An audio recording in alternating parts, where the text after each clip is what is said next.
Hey everybody, BK with another episode of the Silver Savage podcast. I am back stateside.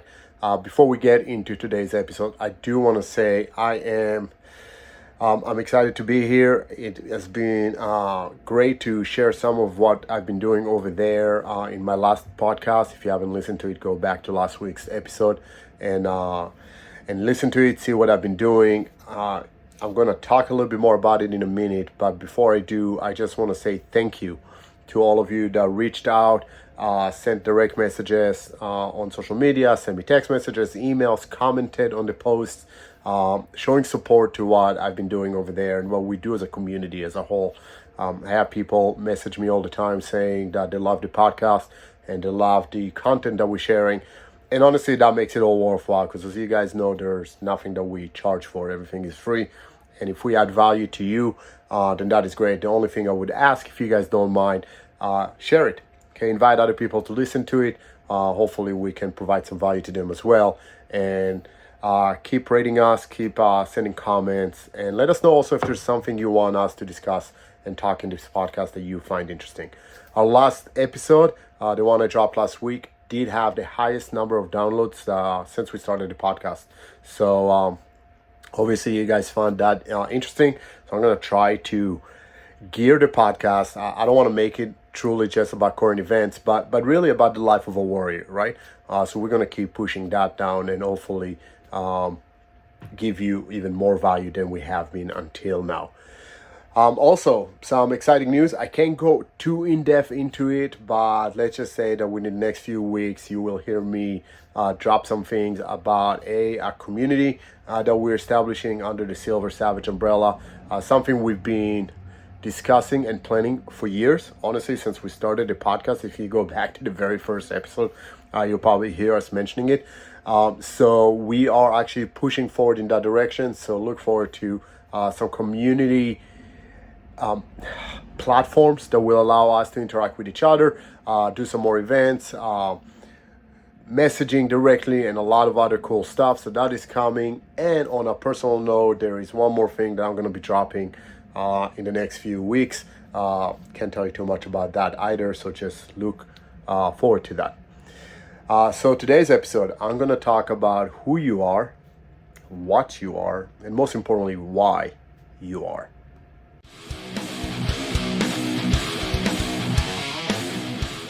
So yeah, I mean, listen, you hear me say all the time, and if you've listened to our podcast or if you seen the post that we put on social media, you would have seen this tagline that says, protect what matters, right? And I mean, the actions of that last 2 weeks probably exemplify that more than anything, right? Just packing my bags and going to Israel because in my mind, I had to protect that. That's what mattered, right? But it's not just a statement. It's not just a slogan to be cool, a hashtag or whatever. It is really driving everything that I do, right? So from Masada Tactical Self-Defense School to working with victims of domestic violence, to working with hospitals, doing security and protecting some individuals, and obviously as a warrior, fighting a war or working as a police officer for both Steve and myself. Steve now is spending, the reason we don't see him as much, is super busy teaching some federal agencies. So, we do that because we're passionate about it. It's who we are in our essence, and it drives everything that we do. But how can we take that protect what matters slogan and make it yours? How do you apply that to your life? And that's really what I want to discuss today. So let's see. First of all, we're going to discuss who do you protect, right? So what is that thing that matters, right? Who we protect is the most important thing and drives everything else we're going to do, or the how we protect them, right? But who do we protect? So the obvious answer is always loved ones, right? Our family. I mean, I'll do anything to protect my wife, my kids, right? And I'm sure you would as well. So that's kind of a given, right? But what else are we protecting? So how about your community, right? Do you do anything in the greater sense? And community can be geographical, your neighborhood, right? It can be a group you're affiliated with. It can be based on political identity. It can be based on faith-based, right? It can be based on a variety of elements. But there's a community that you probably belong to, even if you don't put a label on it. you probably belong to a community or multiple communities, right? And you want to protect their image, you want to protect them physically, right? So there's a community we're protecting as well, right? Our companies. I know that many of you listening to this, myself included, obviously, are entrepreneurs. We have our own companies. And even if you're not a company owner, you work at a company most likely, and you want to protect that company, right? That's your livelihood. And if you're an entrepreneur, it really does mean your livelihood, right? If your company does not succeed, you do not put food on the table, right? If you work at another company, you probably still get a paycheck, but if that company goes under, then that paycheck goes away, right? Or if that company has to downsize, you may lose your job, right? So we certainly want to protect that company, right? So that's another element we want to protect. And ultimately, though, and something that we oftentimes forget is we want to protect ourselves, right? We want to shelter ourselves in a sense, and it's not just physical, right? I want us to get away from the idea that when I talk about protect what matters, it's me going hands-on and fighting my way with everybody. It is not just about that, right? Protect what matters can also be protecting my emotions, protecting my feelings, protecting my well-being, protecting my sense of belonging, my sense of identity, my sense of security, right? So I'm protecting a bunch of things, right? And you do not have to pick one or the other to protect. You can protect them all, and you can protect them all simultaneously. Me going to Israel to protect what matters, to protect the nation of Jews, right? To protect my people, to protect Israel, right? That was one. But I also did because I knew that whatever is not getting stopped over there in the Middle East is going to come here to America, and that would have a direct effect on my family and loved ones, right? So I'm certainly protecting them as well, right? I was protecting my own identity because for years, and if you've been following the podcast, you heard me say this, it was hard being a warrior without a war, right? And here's a war. And you heard me for a couple of episodes before I went saying I felt out of alignment. I felt disconnected. I felt like I have a purpose which I cannot fulfill. And now this opportunity came about for me to deploy. And certainly there was a sense of protecting myself, my own identity, my own emotions and feelings in doing so. So I protected a lot of things just by that one act. But day to day, right, I try to protect my company by making things happen, right, getting contracts, getting leads, getting clients, right. But the beauty, for me at least, in my company, is that there is a direct relation in the sense of how many people I'm reaching and protecting my company by doing so financially, but also turning it over to protecting them because I'm providing a service that's going to keep them safe, right? So if I teach them self-defense or doing a security or vulnerability assessment, or if I am teaching active shooter response, right? If I'm teaching law enforcement how to be more proficient with their tools, right? That whole protects what matters to them, and in a sense protects what matters to me and protects my company as well, right? So what I'm trying to get to is you don't have to pick one or the other. You can protect multiple things at the same time just by being honest and true to yourself. So now that we know who we want to protect, the question becomes, how do we protect them, right? And again, there's obviously that physical element, right? So do you know self-defense? Can you use your hands if you need to protect your loved ones or yourself? Do you own a firearms? Do you train with that firearm? Do you know how to use it in a tactical manner, not just putting holes in paper, down a lane with zero stress around you, right? Are you in shape? Okay. We talked about it multiple times in the past, but are you capable of, I don't need to be a stud and, all six-packed and whatever, but I need you to be able to move. I need you to be able to be effective with striking, to be able to pick a loved one and drag with them if they're injured, right? Can you do that? Or are you going to fail them, okay, the same people you're trying to protect because you are out of shape, right? So obviously the physical element is a big one. And with that physical element, I'm going to put the tactical element, right? The skill set itself. We talked about shooting, we talked about self-defense, but how about medical, right? Do you know how to put a tourniquet? Because think about it this way, we tend to go to the extreme, but more likely they slip and fall. They get into a car accident. Are you going to be able to provide the aid that they need? Are you going to be able to protect what matters to you, your family, your loved one at that point in time? Or are you just going to be a liability or stand there failing them because you did not take the time to learn the skills that could save their lives, right? and it doesn't even have to be their celebrity life, right? They broke a leg. Can you splint it? Can you ease their pain?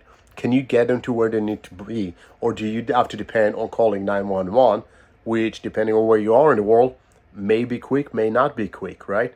And again, if your kid is watching you, okay, and expecting you to help them and you cannot, are you truly protecting what matters at that point, right? So you owe it to yourself, but you honestly owe it to the people you're trying to protect to invest in yourself and learning those skills, right? So the physical is obviously the kind of obvious, the low-hanging fruit in that sense of how do we protect what matters. But let's go a little bit deeper. How about social protection, right? Specifically when we talk about kids, sheltering them from certain elements, right? Listen, I don't have to hide it, and for the longest time, I was trying to stay away from some political elements, right? You obviously know that I'm a conservative and pro Second Amendment, and there's things I'm pro and things I'm not necessarily for as much, right? So I'm gonna stop being as politically correct, and I'm sure most of you do not mind, but there are things going on in our educational system that I do not agree with, and I don't think my kids should be exposed to it, right? I have no problems with same-sex marriage, for example, or with people that are transitioning even, right? I don't understand it.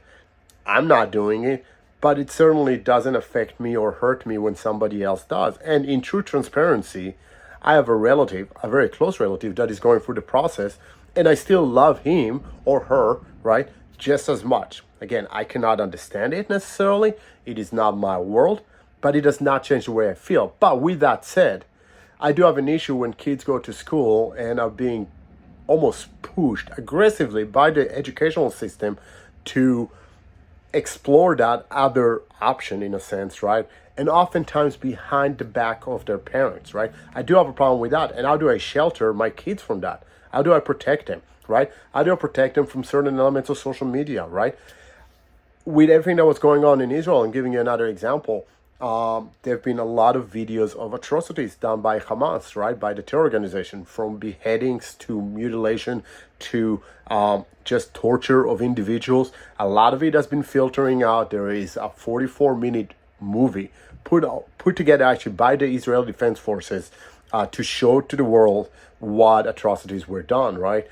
And there's a debate on whether or not that should be viewed by everybody, because it is horrendous to watch, right? And it could actually give you post-traumatic stress disorder just by watching that video, right? So do I want to protect my kids from seeing that? They do not need to be exposed to it, right? I do want to shelter them to an extent. I want them to have a realistic understanding of how dangerous the world is, but I want it done by me in a capacity that I feel they can handle and understand, right? Nobody knows your kids as well as you do, right? So how do I protect them or shelter them socially from everything else that's going on outside? Whatever your belief system is, right? It doesn't have to be in the same as mine. If you are more left-leaning individual, which I doubt you are if you're listening to my podcast, but a whole different story, right? If you are more left-leaning and you want to protect them from people carrying guns, then I think it's your right to do so. They're your kids, and you should be able to protect them and shelter them to whatever extent you see fit. So we talked about physical protection. We talked about social protection. The last element I want to touch on is emotional protection, right? Are you capable, when we talk about protect what matters, to help shelter, guard your loved one's emotions, right? So think about your spouse, think about your kids, right? Are you giving them the support they need to truly be themselves, open and honest, right? And in integrity about how their feelings, right? And I'll be honest, I was not very good at that, right?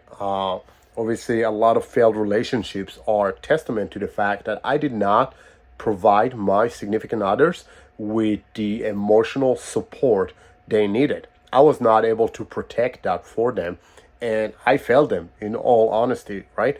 So I've gone as far as I could in a sense on learning and trying to be better at it. So when I'm with Tyler, I am able to protect her feelings. And by protection, I mean, I don't have to force her to open up every time, and I don't have to tell her that she has to keep it in a box.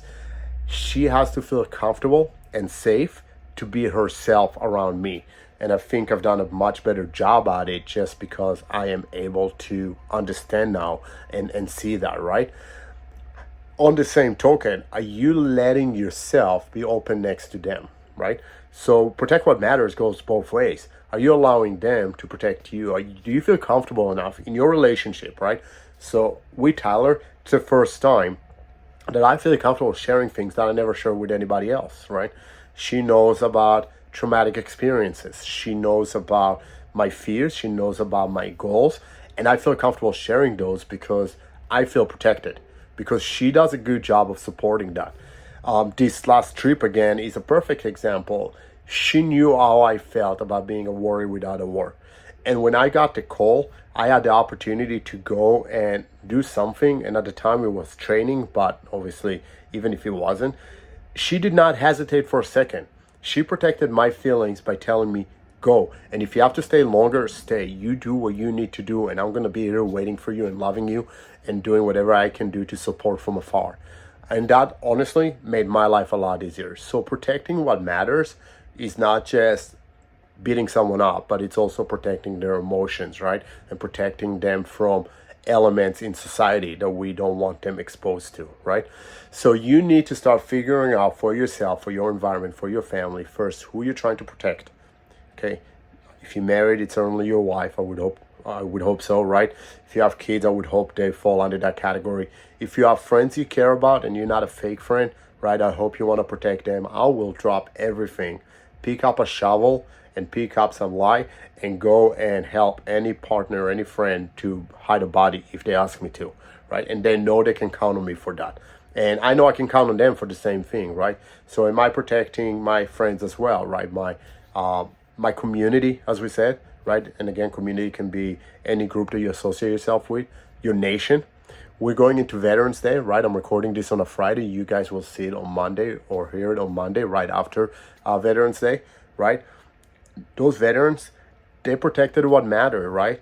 Your first responders protect what mattered in the sense that they're protecting a greater element, right? So my community, my nation, right? For me, it's two nations. I'll do everything that I can for America. I'll do everything that I can from Israel. I feel just as loyal for both, and I hope I never have to choose between the two. And my company, right? We mentioned that, organizations you work for, and obviously yourself, right? Do not neglect protecting yourself. I find a lot of people, specifically warriors, right? We're doing a great job protecting everybody else. And we don't do a good enough job protecting ourselves. And we open ourselves up for failure, right? To be hurt. And eventually that's why we see suicide rates so high within veterans and first responders, right? That's why we see people that are battling depression, because we don't do a good job of protecting our emotions, protecting our well-being, right? Taking good care of ourselves physically, emotionally, psychologically, so we can be better protectors for everybody else as well. So this episode was a little bit shorter. Hopefully you find some value in that as well. Again, if you can, please go ahead and share this with others. Leave us a comment, send us a message, let us know what you think. And until next time, stay savage.